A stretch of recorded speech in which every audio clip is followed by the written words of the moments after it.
नमस्कार, स्वागत है आपका नेशनल खबर पर। आने वाले महीनों में जैसा कि हम जानते हैं जो बाइडेन के लिए बहुत ही मेरे ख्याल से एक मुश्किल दौर रहेगा जहां तक विदेश नीति का सवाल उठता है, क्योंकि ट्रंप ने विदेश से कई जो रिलेशनशिप्स थी यूएसए की उन्हें बर्बाद किया है। कई गठबंधन तोड़ लिए, कई एक ऐसे मसौदे थे जिनसे अपने आप को बाहर खींच लिया उन्होंने, और एक भागीदार ऐसा जिसके साथ इंगेजमेंट कैसी होगी ये देखने के लिए पूरा हिंदुस्तान बहुत आतुर है, और वो खुद हिंदुस्तान है। हिंदुस्तान के साथ क्या होगी उनकी जो नीति है, वो डोनाल्ड ट्रंप का जो है वो एक अजीब किस्म का माहौल रहता था। पता भी नहीं चल पाता था कि वो आपके दोस्त हैं कि दुश्मन हैं। कभी प्रतिबंध लगा देते थे ईरान को लेकर के, उन्होंने हिंदुस्तान के ऊपर प्रतिबंध लगा दिया, लेकिन दूसरी तरफ बड़े अच्छे से जो है दोस्ती निभाते चलते वो नरेंद्र मोदी के साथ। और ये बड़ा एक अजीब किस्म की चीज़ थी। चीनी जो आक्रमण हो रहा था उसके प्रति अमेरिका ने जो है खुल करके बात की, कि कहा कि नहीं, हम भारत के साथ खड़े हैं। और सबसे बड़ी बात ये उठती है कि आने वाले समय में ट्रंप की जो नीतियां थी उनसे दूर हट करके अगर बाइडेन जाने की कोशिश करते हैं और बोलते हैं कि हम सारी नीतियों के विरुद्ध जाएंगे, तो बड़ा एक कष्टदायक चीज़ हो जाएगा।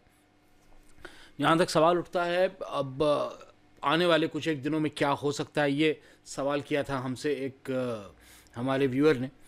और ये रिश्ता जो आने वाले दिनों में है काफ़ी चुनौती वाला है। ये दोनों देशों को जो है इस वक्त सबसे पहले तो कोरोना वायरस की महामारी से लड़ना है, उसके बाद जो है घर ही पर बहुत ज़्यादा इन दोनों कंट्रियों के अंदर एक बड़ा नेशनलिज्म का हाइट चल रहा है। नेशनलिज्म के हाइट के चलते जो है जो ट्रेड रिलेशंस हैं वो भी थोड़े गड़बड़ होते हैं। इंडिया अपने घरेलू प्रोडक्शन को इम्प्रूव करना चाह रहा है, तो वहीं यूएसए भी अपने जो डोमेस्टिक प्रोडक्शन है उसको इम्प्रूव करना चाह रहा है। लेकिन मेरे ख्याल से इनके आने के बाद, बाइडेन के आने के बाद, कहीं ना कहीं एक जो बिग ब्रदर का एक रोल जो अदा कर रहा था अमेरिका पूरी दुनिया में, वो उस पर वापस जाने की कोशिश करेगा। लेकिन इस समय तक मामला बदल चुका है। बिग ब्रदर के रूप में बहुत सारा एक लंबा चौड़ा देश का, बहुत लंबा चौड़ा दुनिया का एक हिस्सा जो है वो बिग ब्रदर के रूप में अब अमेरिका को नहीं बल्कि चीन को देखता है, क्योंकि चीन इन्वेस्टमेंट कर रहा है, एशिया में भी कर रहा है, अफ्रीका में भी कर रहा है, यूरोप के कई कंट्रीज़ में भी कर रहा है। तो उन जगहों पर जहाँ पर चाइना ऑलरेडी जो है अपनी इन्वेस्टमेंट्स लेके जा रहा है, वहाँ चाइना बिग ब्रदर बन रहा है। तो इंडिया क्या अमेरिका के लिए एक एंटी चाइना वेपन बन जाएगा, जो एक या एक कहा जाए कि बैलेंस करने का जो एक तरीका रहता है अमेरिका का। जब अफ़गानिस्तान में बैठा हुआ था रशिया, तो यहाँ पर आकर के पाकिस्तान में अमेरिका बैठ गया था।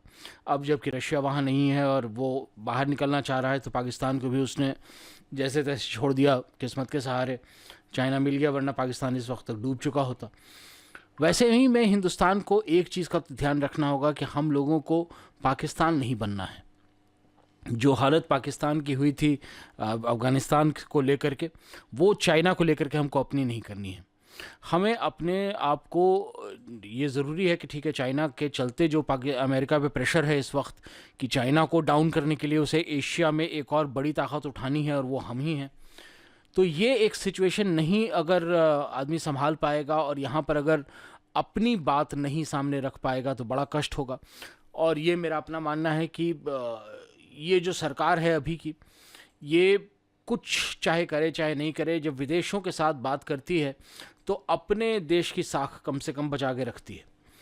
अमेरिका जो है वो कई वर्षों से ऐसी प्रयत्न करते चले आ रहा है कि चीन को किसी तरह से दबाया जाए, लेकिन भारत चीन की जो प्रतिद्वंद की जो स्थिति है उसमें भारत को भी बहुत कुछ और करना होगा। अगर आपको जो है मैन्युफैक्चरिंग हब चाइना से उठा के इंडिया में लेके आना है, तो किसी न किसी तरह से आपको जो है ये देखना होगा कि आप वर्ल्ड में जो उठेंगे सवाल तमाम, उनसे कैसे आप जूझिएगा। ये मैं एक अन्य वीडियो में बताऊंगा आपको कि क्या सवाल हो सकते हैं वो।